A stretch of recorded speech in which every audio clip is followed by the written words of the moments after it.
बिन ब्याही माँ। आज क्लास में अवनी उदास थी। हमेशा चहकने वाली बच्ची को क्या हुआ? कल ही टीचर डे था। कितनी नकल की सबकी, कितना हंसाया, कितना अच्छा डांस करती है। देखने में भी बहुत मासूम और हंसमुख है। आज इसके चेहरे की उदासी मुझे बेचैन कर रही है।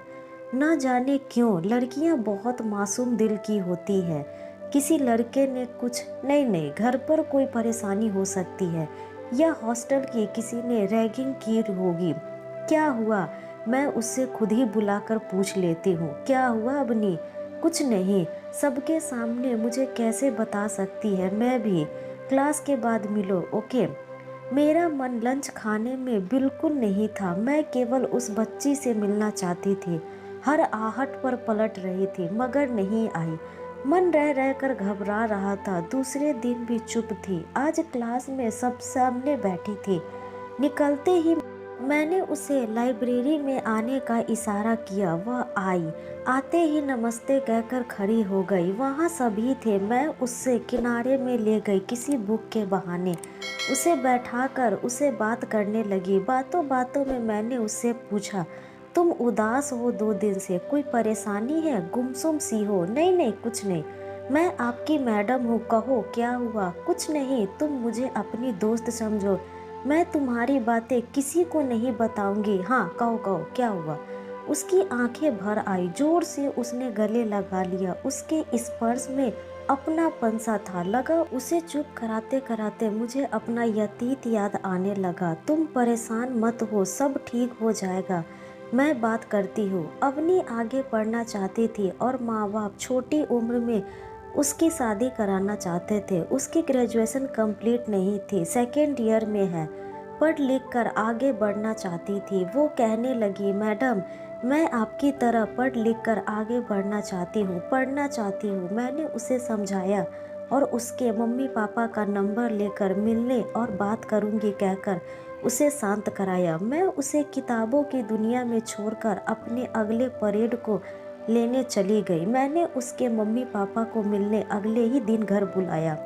वह आए और मैंने उन्हें बहुत समझाया। कई घंटे लग गए उन्हें समझाने में, मगर संतुष्टि हुई कि अब वह बच्ची की शादी जल्दी नहीं करेंगे। अगले दिन अवनी कॉलेज आई। उसके चेहरे पे मुस्कान थी। उसके मुस्कान देखकर मुझे बहुत शांति मिली, मानो एक बच्ची का जीवन डूबने से बचा लिया हो। छोटी उम्र में शादी और जिम्मेदार इंसान को कमजोर बना देती है, मानसिक भी और शारीरिक भी। खैर, आए दिन जीवन में ऐसी कई घटनाएं होती रहती है। एक टीचर और काउंसलर होने के नाते मेरा उद्देश्य लोगों की जीवन को सुधारना है और सही दिशा देना है। आज अखबार पढ़ते पढ़ते कुछ ऐसी खबरें थी जो मुझे अपने अतीत की ओर ले गई। आज भी जब सौरभ को याद करती हूँ तो आंसू नहीं रोक पाती। रोड एक्सीडेंट में स्पॉट पर लोगों का मर जाना सच में कितना घातक होता है परिवार के लिए। क्लास 9th में हमने स्कूल चेंज किया था। सामने वाली बेंच में बैठकर देख रहा था। आप नए हो क्या? कहाँ से हो? कौन से स्कूल से हो? कितने परसेंटेज है? बाप रे, इतने सारे सवाल एक साथ में। मैं जोर से हंसने लगी। धीरे धीरे मैंने उसकी जिज्ञासा को शांत किया, सारे सवालों के जवाब दिया। पापा का ट्रांसफ़र हो गया था तो मैं बिलासपुर से हूँ। बिलियन स्कूल से 85% थे। कौन सी कॉलोनी से? नई प्रोफेसर कॉलोनी में। हम भी वहीं रहते हैं। लंच टाइम हो चुका था। सौरभ के ने कहा, चलो खाना खाते हैं। सौरभ के प्रश्न खत्म ही नहीं होते थे। मैं सोचती थी कि यह क्या खाता है, कितना बोलता है। खाता तो मेरी तरह सब्जी रोटी ही था। बात करने का शौकीन था। उसे क्लास में सबसे पूछने की आदत थी। इसे इंक्वायरी ऑफिसर चिढ़ाते थे। उसे चुप बैठना ही नहीं आता था। मेरा एडमिशन लेट हुआ तो काफ़ी पढ़ाई हो चुकी थी। सौरभ ने मेरी मदद की, जिससे मैंने अपनी सभी कापियाँ कंप्लीट कर ली। हम साथ साथ स्कूल जाते थे, एक ही कॉलोनी के थे। हमारे परिवार वाले भी एक परिवार की तरह रहते थे। हम दोनों माँ बाप की इकलौती संतान थे। हम दोनों की हर इच्छा पूरी की जाती थी। न जाने हमें कब एक दूसरे की आदत सी हो गई, कभी होमवर्क के बहाने तो कभी सब्जी लेने के बहाने। मिलते रहते। सौरभ तो कभी कभी फीवर में भी स्कूल आ जाता था। मैंने तो कभी छुट्टी ली ही नहीं। हम दोनों पढ़ाई में टॉपर थे। घर वालों को हमसे कोई शिकायत नहीं थी। एक बार हम सब दोस्त पिकनिक पर गए थे। यादगार लम्हा था जीवन का। हम नदी के किनारे साथ बैठे थे। पहली बार उसने मुझे प्यार से छुआ। हम दोनों सबसे नज़र बचाकर एक दूसरे के हाथों में हाथ रखकर बैठे थे। उस उम्र का प्यार भी। पहली बार सौरभ ने मुझे किस किया। मुझे शर्म आ गई। वह जिद करता रहा मगर मैंने नहीं किया। एक अजीब सी शर्म व डर था, न जाने क्यों। हम दोनों छुट्टियों में नानी के घर चले गए। एक दूसरे से फोन में कभी कभी बातें होती थी। वह किसी रिश्तेदार की शादी में गया था और जब हम दोनों लौटे तो स्कूल खुल चुके थे। हमारी खुशी का ठिकाना नहीं था। 10वीं बोर्ड के एग्ज़ाम थे और 10वीं बोर्ड के एग्ज़ाम की पढ़ाई का हमारे ऊपर बहुत प्रेशर था। हमारे बीच कहीं ना कहीं पढ़ाई को लेकर भी कंपटीशन था। हम जब भी मिलते पढ़ाई की बातें करते थे। सौरभ का गिफ्ट उधारी था। उसे क्या, मुझे भी मौके का इंतज़ार था। हमारी मुलाकात ही तो कई बार हुई मगर ऐसा मौका नहीं मिला। 10वीं की परीक्षा में हम दोनों ने टॉप किया। मैं साइंस की पढ़ाई करना चाहती थी और वह मैथ्स। जब हम सब रिजल्ट के बाद दोस्तों के साथ मूवी गए थे, हमें मौका मिल ही गया। मुझे उसका साथ ही खुशी देता था। हम दोनों के घर वाले बाहर गए थे शादी में। सौरभ रात को घर आया। पहली बार उसके आने से मुझे डर लगा और खुशी भी, क्योंकि उस रात घर में कोई नहीं था। सौरभ, मैं कल जा रहा हूँ इसलिए सोचा एक बार मिल लूँ। क्यों, हमेशा के लिए थोड़ी जा रहे हो? मगर एक बार मिल लो। मैं बहुत शर्मीली लड़की हूँ और वो बहुत बिंदास लड़का। उसने जोर से मुझे अपनी तरफ खींचा और चिपक सा गया। बहुत खूबसूरत सा एहसास था। लगा छोड़े ही नहीं। तुम जाओ, सुबह ट्रेन है। हाँ, तुम फ़ोन करना। वह आगे की पढ़ाई के लिए देहरादून जाने के लिए बहुत खुश था। वह हमारी खास मुलाकात बन गई। हम एक दूसरे से साल में 2-3 बार ही मिल पाते थे मगर फ़ोन पर हमारी बातें लगभग रोज़ ही होती थी। अब हमारी पढ़ाई बढ़ चुकी थी। हमारी बातें भी अब कम हो चुकी थी। दोनों को पढ़ाई और जॉब की चिंता थी। कॉलेज की पढ़ाई का लास्ट ईयर था। सौरभ देहरादून से लिव इन रिलेशन में किसी के साथ था मगर यह बात सौरभ ने मुझे कभी नहीं बताई। मैं जान अनजान कर बनती थी। 5 साल से देहरादून में था। उसकी जॉब वहीं लग गई। मैं दिल्ली में। जब वो घर आता तो हमारी मुलाकात होती थी। हमारे घर वाले भी हमें एक साथ परिवार में देखना चाहते थे। एक बार सौरभ ने मुझ पर फिजिकल रिलेशन के लिए दबाव डाला। मैंने मना कर दिया। हमारी दोस्त बचपन से थी मगर मैं नहीं चाहती थी कि शादी से पहले मैं ऐसा कुछ करूं।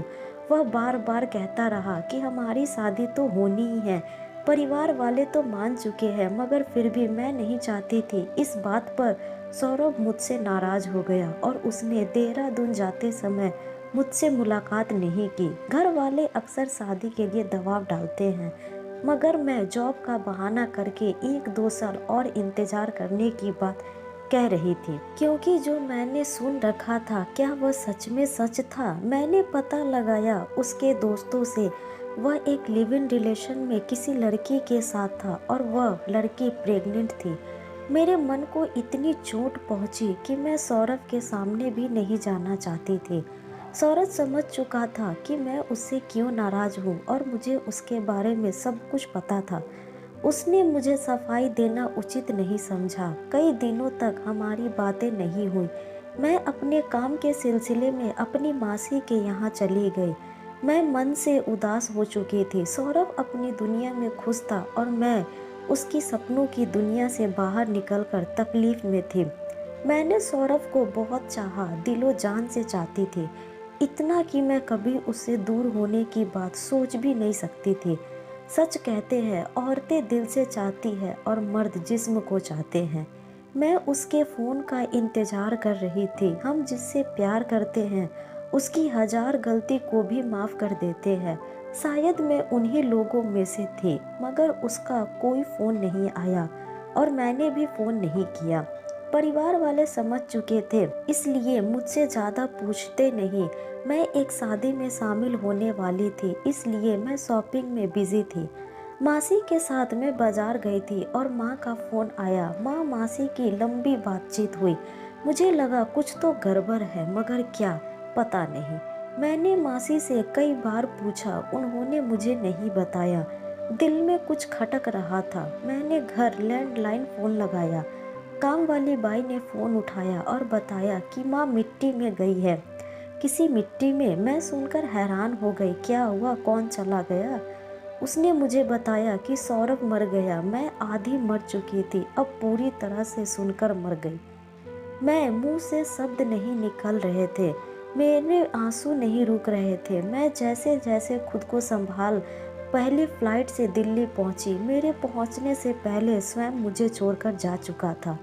मैं उसकी यादों में ही थी। उससे बाहर निकलना मेरे लिए बहुत मुश्किल था। उसके साथ बिताए हर खुशी के पल, उसके साथ देखी गई मूवी का हर गाना, मानो ऐसा लगता था हमारे लिए ही है। मुझे वक्त लगा। मुझे उसकी गर्लफ्रेंड के बारे में पता चला कि वह उस बच्चे को नहीं बचाती है। मैं उससे मिलने उसके शहर पहुंच गई। वह अपनी जगह सही थी कि इस बच्चे को नहीं चाहती।